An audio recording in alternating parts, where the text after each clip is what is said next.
Hello দাদা, আপনি Bishu promoter বলছেন কি? আমি একটা জমি লাগবে আমার দাদা।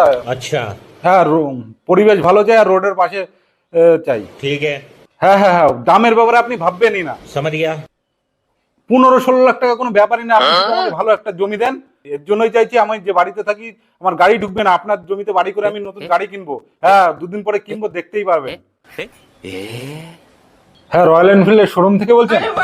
ভালো টুরিস্ট বাইক কি আছে? लेकिन ये साला कर क्या रहा है यहाँ पे? না না, একটু বেটার কোয়ালিটির চাইছি।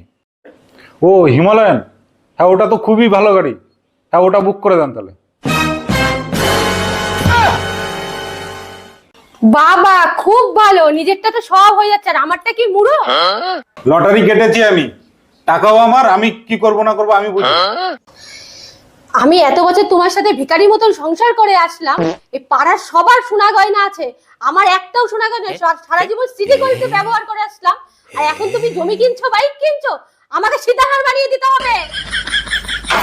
আরে বৌদি কি বাবা, তোমরা তো চিৎকার চেঁচামেচি করছো কেন? দেখো দাদা লটারির টাকা দিয়ে জমি কিনছে, বাইক কিনছে, আমি বলছি আমাকে একটা সোনা গয়না বানিয়ে দিতে। দূর, থাকবোই না এখানে। তাই দাদা, কত টাকা পেয়েছিস লটারিতে? এখনো পাইনি।